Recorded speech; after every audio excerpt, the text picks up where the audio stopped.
오늘 이 시간 우리에게 주시는 하나님의 말씀 예레미야애가 2장 1절로 5절의 말씀이 되겠습니다. 예레미야애가 2장 1절로부터 5절에 있는 말씀 이제 한 목소리로 합독하시겠습니다.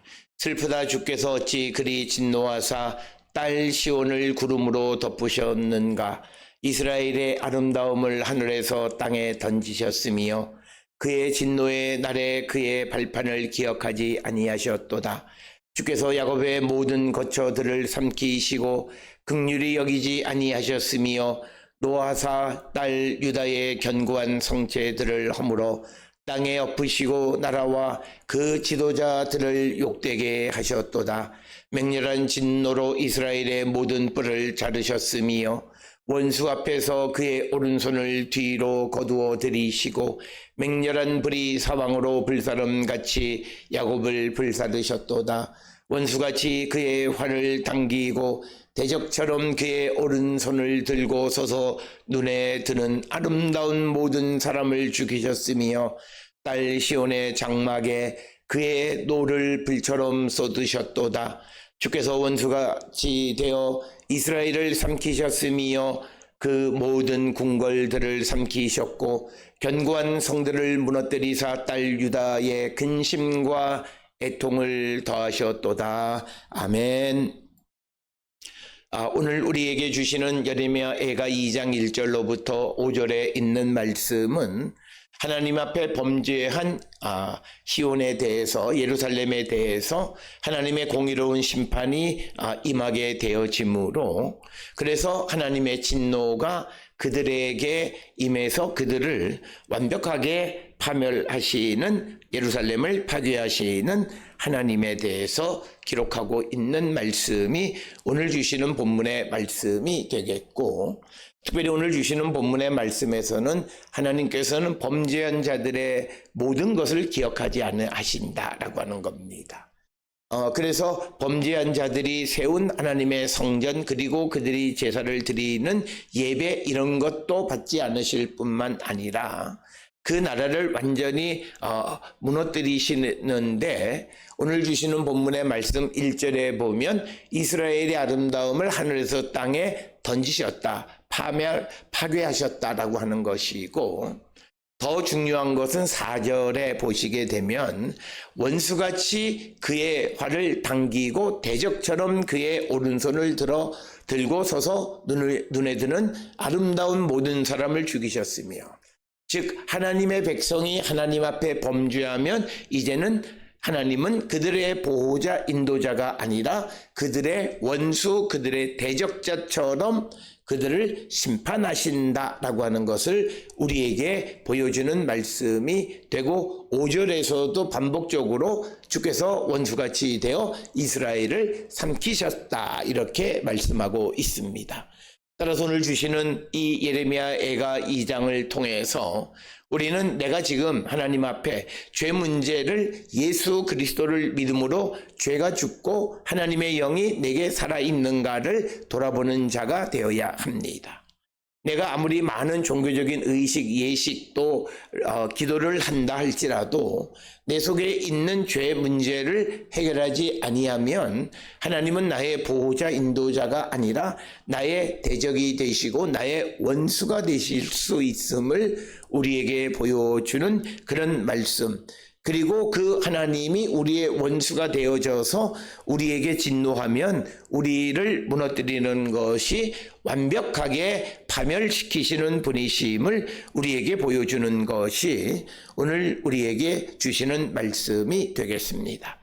예레미야애가 2장 역시도 우리가 흔히 말하는 히브리어 알파벳의 그 자음의 순서를 따라서 1절에는 알렙으로 시작하는 단어로 시작하고, 2절은 베이트로 시작하는 단어, 3절은 긴물로 시작하는 단어, 이런 식으로 알파벳 순서대로 각 행을 기록하고 있는 알파베틱 어크로스틱이라고 하는 그런 독특한 그런 방식으로 시를 기록하고 있고, 그것은 무엇보다도 모든 사람들에게 기억하기 좋게 하기 위한 것. 이것은 우리가 흔히 운을 띄우면 그 운에 따라서 우리가 시를 짓는 그런 것과 같은 방식이 되겠습니다. 따라서 1절에서는 슬프다, 에이카라고 하는 단어로 사용합니다. 주께서 어찌 그리 진노하사 딸 시온을 구름으로 덮으셨는가. 그러니까 주님의 진노가 시온에 임해서 이제 구름으로 덮으셨다는 거죠. 그래서 성난 주님께서 구름으로 딸 시온을 덮으셨다라고 하는 그런 뜻이 되겠고, 오늘 주시는 본문에 헤이브라고 하는 덮다라고 하는 그런 뜻은 그 다른 의미는 또 하나는 비웃다라고 하는 뜻도 있습니다. 그러니까 하나님께서 진노해서 이스라엘 시온을 이제 비웃으셨다라고 하는 거죠. 구름으로 덮으셨다라고 하는 것은 이제 그의 영광을 가리웠다라고 하는 그런 의미, 즉 하나님의 진노가 마치 먹구름처럼 예루살렘을 덮어 심판이 임했음을 상징적으로 보여주는 이야기가 되겠습니다. 그래서 진노하신 이유는 시온이 하나님에게 반역했기 때문이다. 반역이라고 하는 것은 하나님을 인정하지 않았다라고 하는 겁니다. 하나님을 인정하지 않았다라고 하는 것은 어떤 일을 행할 때 우리가 하나님의 뜻을 묻지 않는 거예요. 오늘 우리가 살고 있는 이 시대에 우리는 어떤 일을 할 때 하나님에게 묻지 않고 내가 생각해서 내 판단에 의해서 결정하는 경우들이 많은데, 그 모든 것들이 하나님의 진노의 대상이 되고, 그리고 행여나 그 결정이 우리 생각에 좋은 것처럼 보여질지라도 그건 역시도 하나님에게 묻지 않고 하나님을 반역하고 하나님을 인정하지 않는 삶을 살아갈 때 그것은 결국 하나님의 진노의 대상이 된다라고 하는 것을 우리에게 가르쳐 주는 거죠. 그렇게 되면 하나님은 내가 아무리 좋은 일을 한다 할지라도 나를 비웃으십니다. 나를 구름으로 덮어버리십니다. 그래서 우리가 이 땅을 살아갈 때에 우리의 삶에 구름이 덮이지 않는 것, 즉 우리에게 이 어둠이 임하지 않고 하나님의 임재가 있어서 오히려 우리에게 덮여졌던 어둠의 그림자를 몰아내야 되는데, 그건 딱 하나예요. 우리의 인생을 밝게 하는 것은 딱 하나, 하나님을 인정하는 삶을 살아가는 거예요. 하나님 앞에 묻는 삶을 살아가는 거예요. 우리가 여호와를 경외하는 것이 지혜의 근본이다. 여호와를 경외하는 것 단지 하나님을 두려워하는 개념이 아니라 여호와를 아는 것, 하나님을 인정하는 것을 말합니다.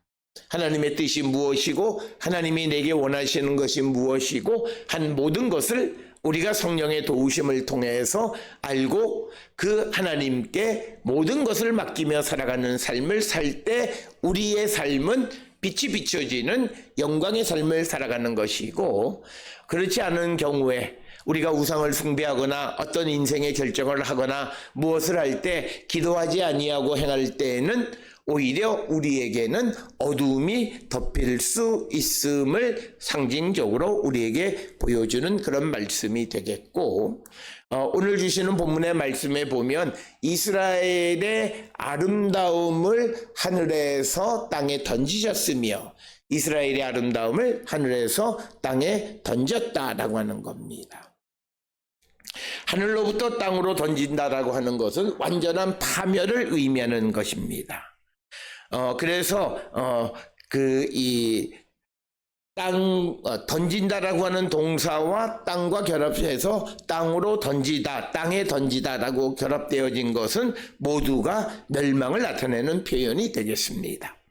따라서 에스겔 19장 12절에 땅에 던짐을 당함에 파멸을 당했다는 뜻이고, 또 이런 표현들은 신명기 29장 27절이나 예레미야 22장 28절 등에서도 나타납니다.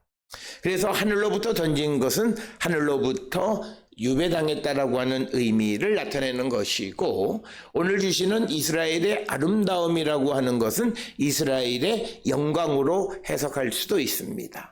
아름다움으로 해석한 티프에레트라고 하는 이 단어는 아름다움 이외에도 영광이라는 의미 또는 자존심, 이런 자존이라고 하는 의미 등을 가지고 있습니다.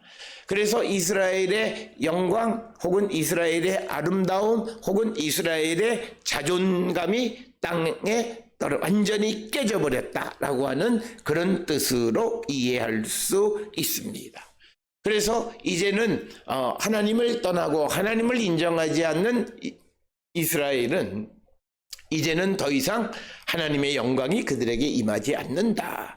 특별히 우리가 앞에서 1장 6절에서 보았듯이 범죄하면 하나님의 영광이 떠나버립니다. 그래서 오늘 주시는 이 예레미야서를 통해서 우리가 꼭 기억하셔야 되는 것은 우리가 어떤 경우에든지 죄악 가운데 거하게 되면 우리의 삶은 빛에서 어두움으로 들어가는 것이다. 우리가 성도가 세상을 살아갈 때 예수 그리스도를 통해서 어둠에서 빛으로, 죄에서 빛으로 나온 빛의 자녀가 되어진 이상 다시는 어둠으로 들어가는 자가 되면 안 되는데, 그 중요한 것은 우리가 하나님을 인정하는 거예요. 그래서 예수께서도 모든 죄는 다 사함을 받을 수 있지만 성령을 회방한 자는 사함을 받지 못한다. 성령은 곧 하나님의 영, 곧 하나님을 방해하거나 하나님을 인정하지 않는 삶을 살아가는 자, 그들은 용서함을 받을 수가 없다는 거예요. 그래서 오늘 우리가 세상을 살아갈 때 무엇보다도 하나님의 존재를 인정하는 삶을 살아감으로 우리 인생에 하나님의 영광이 임하는 빛 가운데 거하는 그런 성도가 되어야지, 하나님을 인정하지 아니하면 오히려 우리의 삶에 구름이 덮여 어둠이 깊게 깃들이고 결국 우리는 파멸당하고 만다라고 하는 것이 오늘 우리에게 주시는 말씀이고, 그러면서 1절 끝부분에 기록되어 있듯이 그의 진노의 날에 그의 발판을 기억하지 아니하셨도다. 발판에 대해서는 시편 132편 7절을 근거로 해서 하나님의 법궤를 의미합니다. 페디스탈이라고 하는 겁니다. 그래서 우리가 흔히 이 발판과 관계되어져서 한 가지 이해하셔야 되는 것은 북이스라엘 왕국 때에 금송아지를 만들고 금송아지를 섬겼다라고 하는 것은 우리가 잘 머릿속에 생각하면 금송아지 위에 하나님이 서 계셔야 되는 겁니다. 그런데 이스라엘에서는 하나님의 형상을 만들 수가 없어요. 그러니까 금송아지만을 만들어 놓은 거예요. 이 금송아지가 하나님의 발판이다, 이런 설명을 하는 것도 있습니다. 그래서 발판이라고 하는 것은 하나님이 임재해 계시는 발판, 그래서 이 발판은 곧 법궤를 상징한다, 이렇게 이해합니다. 그러니까 하나님이 진노하는 날에는 그의 법궤도 발판도 기억하지 않으신다는 거예요. 그러니까 결국은 이스라엘을 하나님의 백성으로 인정하지 않는다는 거예요. 굉장히 중요한 일입니다. 그래서 하나님의 공의로우심, 하나님의 정의로우심이라는 것은 우리가 세상을 살아갈 때 억울한 일 당하지 않게 할 뿐만 아니라, 행여나 우리가 하나님 앞에 범죄하면 우리에 대한 하나님의 태도, 입장도 다른 사람과 다를 바가 없이 공정하게 우리를 심판하시는 분이시다는 거예요. 그래서 오늘 우리에게 주시는 이 1절에 있는 말씀을 통해서 하나님의 분노는 이스라엘 백성들의 죄에 대한 하나님의 응답이고, 그 분노는 철저하고 매우 파괴적인 것임을 우리에게 보여주는 것이 오늘 주시는 본문의 말씀이 되겠습니다. 따라서 오늘 주시는 본문 2절에 주께서 야곱의 모든 거처들을 삼키시고 긍휼히 여기지 아니하셨으며 노아사 딸 유다의 견고한 성체들을 허물어 땅에 엎으시고 나라와 그 지도자들을 욕되게 하셨도다. 그래서 우리가 기억하셔야 되는 것은, 우리가 구원을 받는 것은 하나님이 우리를 긍휼히 여기시는 거예요. 그런데 오늘 주시는 본문 야곱, 이스라엘을 상징하는 주께서 야곱의 모든 거처들을 삼켰다, 멸망 파괴시키셨다, 집어삼키셨다, 그러면서 긍휼히 여기지 아니하셨다, 용서하지 않으셨다는 거예요. 그러니까 오늘 주시는 본문의 말씀에서 하나님께서 이스라엘에게 용서하지 않으셨기 때문에 그들에게 회개의 기회가 주어지지 아니했다라고 하는 겁니다. 그래서 그들의 그들의 거주지를 삼켜버리시고 그들을 용서하지 않으시고 또 그리고 딸 유다의 견고한 성체들을 허물어 땅에 엎으시고 허물어서 땅에 즉 집을 완전히 무너뜨렸다. 성문이 허물어진 이것은 뒤에 등장하는 그 구절에 보면 성문이 땅에 묻히며라고 하는 것과 같은 개념의 의미로 집이 무너져서 성체들이 허물어져서 땅에 닿았다라고 하는 거죠. 완전히 무너뜨려 버리신다. 그러니까 이것은 완전한 철저한 파괴를 상징하는 것과 성체들을 허물어 땅에 엎으시고 나라와 그 지도자들을 욕되게 하셨다라고 하는 것입니다. 그래서 오늘 주시는 본문의 말씀에서 하나님은 이스라엘 백성들이 하나님의 백성이라 해서 그들의 범죄에 대해서 어떤 편견, 그들에 대해서 어떤 편의를 제공하는 그런 일이 없이 그들을 긍휼히 여기지 않았다. 그래서 긍휼히 여기지 않고 야곱의 모든 거처들을 삼키고 성체들을 허물어 땅에 엎으셨다라고 하는 것이 곧 하나님의 공의로운 심판의 모습을 보여줍니다. 죄악 가운데 있는 예루살렘에 대한 이스라엘에 대한 하나님의 공의로운 심판의 모습이 긍휼히 여기지 않고 그 모든 거처를 삼켰고 그리고 견고한 성체들을 허물어 땅에 엎으셨다라고 하는 그런 말씀이고 그리고 또 나라와 그 지도자들을 욕되게 하셨다는 거죠. 유다 왕국 관리들을 땅에 쓰러뜨리시고 욕되게 하셨다라고 하는 겁니다. 그래서 오늘 주시는 1절, 2절에 우리가 볼 수 있는 것은 하나님 앞에 범죄한 자가 죄를 회개하지 아니하면 하나님은 그에 대한 어떤 긍휼도 없다라고 하는 거고 그들에 대해서 하나님은 공정하게 심판하시는 분이심을 우리에게 보여주는 것이 오늘 주시는 1절, 2절의 말씀입니다. 그래서 오늘 주시는 본문의 말씀에 하나님께서 진노하시고 긍휼히 여기지 않으시는 이유는 이스라엘이 예루살렘이 하나님 앞에 범죄했기 때문이다 라고 하는 것을 분명하게 말씀하고 있고 3절에 맹렬한 진노로 이스라엘의 모든 뿔을 자르셨으며 원수 앞에서 그의 오른손을 뒤로 거두어 들이시고 맹렬한 불이 사방으로 불사름같이 야곱을 불사르셨도다. 그래서 3절은 세 번째 절이니까 김멜로 시작하는 가다라고 하는 동사로 사용되어졌는데 오늘 주시는 3절에서는 성전의 파괴를 상징적으로 보여주시는 것이 이스라엘의 모든 뿔을 자르셨으며 특별히 뿔이라고 하는 것은 이스라엘의 제단 네 귀퉁이에 뿔이 있습니다.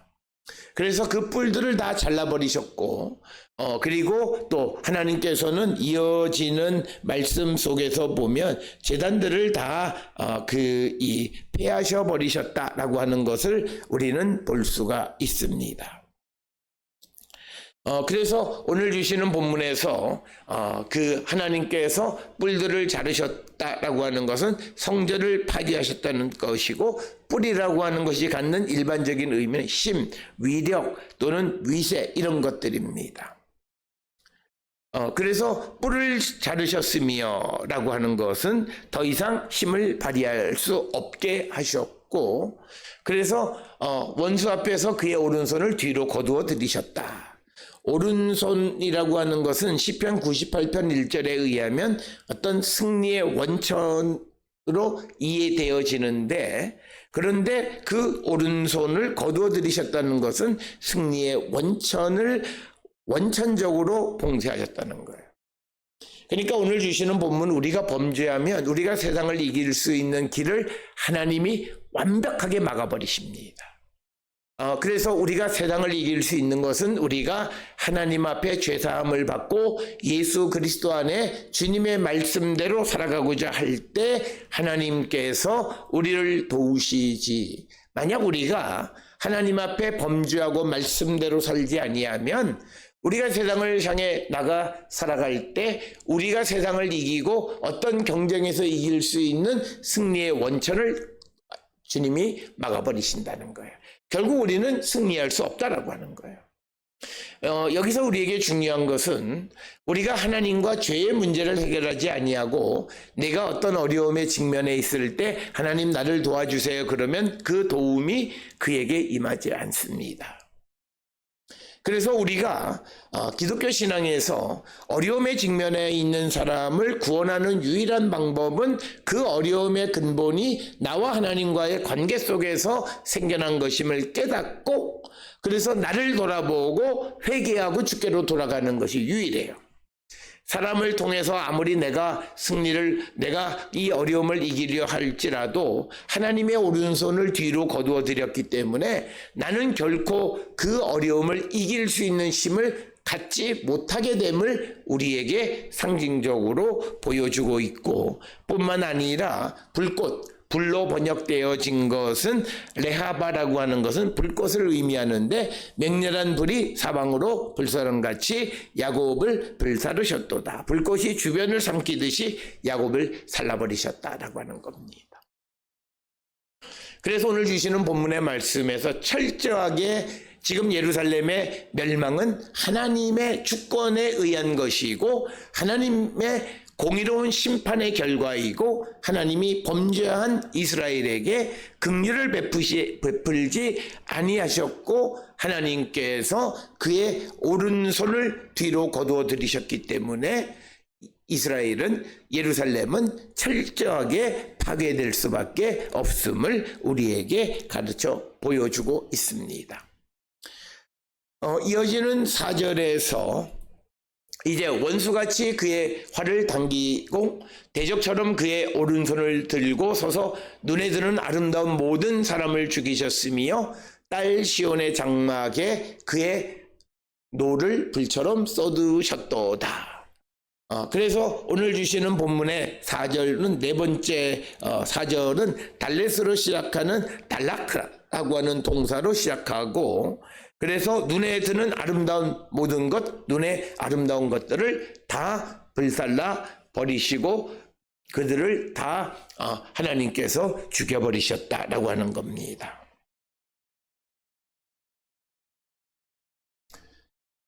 그래서 오늘 주시는 본문에서 하나님께서 범죄한 이스라엘을 심판하시는 것에 대해서 역시 하나님의 주권이에요. 우리는 하나님의 주권의 긍정적인 측면만 생각하지만 부정적 측면에서 내가 하나님 앞에 범죄하면 하나님의 주권이 역시 내게 임해서 하나님이 나의 원수처럼 나를 심판하시는 분이시다라고 하는 것이 오늘 우리에게 주시는 말씀이 되겠습니다. 그래서 오늘 우리가 주시는 이 본문의 말씀에서는 하나님의 주권, 그래서 우리가 하나님의 백성이면 하나님의 주권이 우리를 보호하고 우리를 인도하는 것으로 작용하지만 그러나 내가 하나님에게 거역하고 하나님 앞에 범죄하면 하나님은 나의 원수처럼 행동하시는 주권을 행하시는 분이시다라고 하는 것을 우리에게 가르쳐주는 말씀입니다. 그래서 원수같이 하나님께서 활을 당기시고 대적처럼 오른손을 들고 서서 눈에 드는 아름다운 모든 사람을 죽이고 또 딸 시온의 장막에 그의 노를 불처럼 쏟아버리셨다라고 하는 것입니다.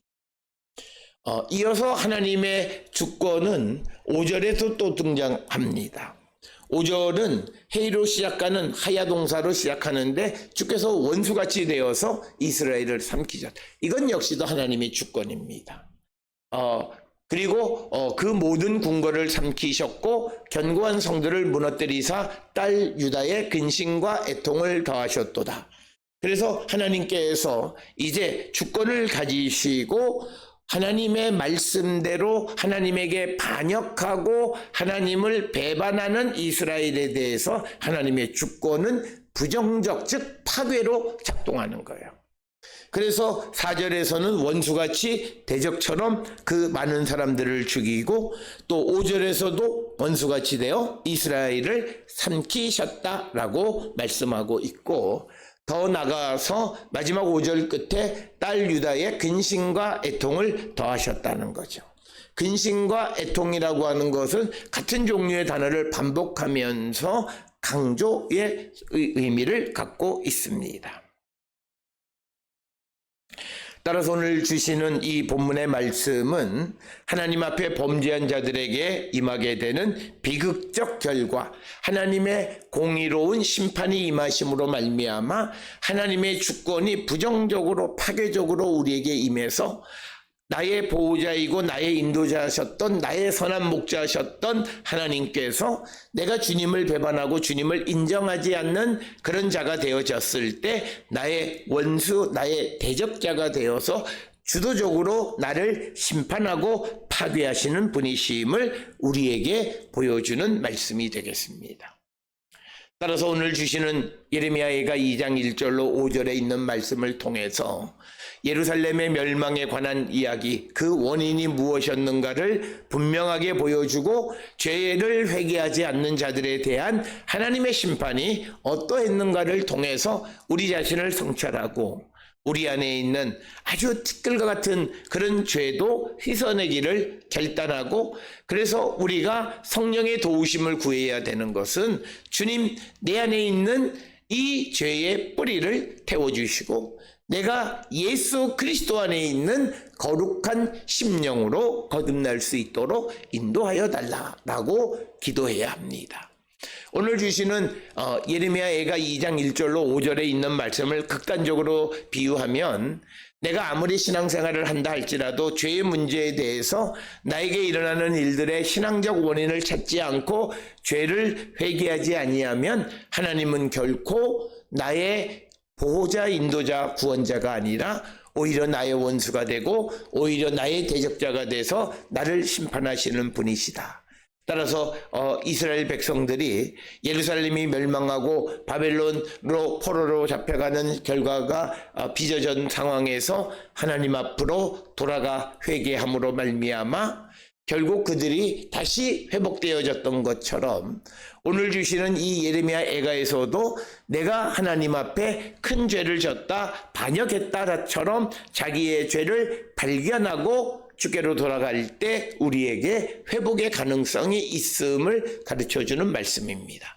교만한 심령으로 내가 무엇을 잘못했는가, 그리고 자기를 합리화하려고 하는 그런 것들을 찾아가는 그런 모습이 아니라 내게 발견되어지는 죄의 뿌리를 보고 회개에 합당한 열매를 맺기를 힘쓸 때 우리에게 다시 부흥에 또는 다시 우리가 재기할 수 있는 기회가, 소망이 있음을 깨닫고 주께로 돌아가기를 결단하는 우리 모두가 될 수 있기를 주의 이름으로 축원합니다.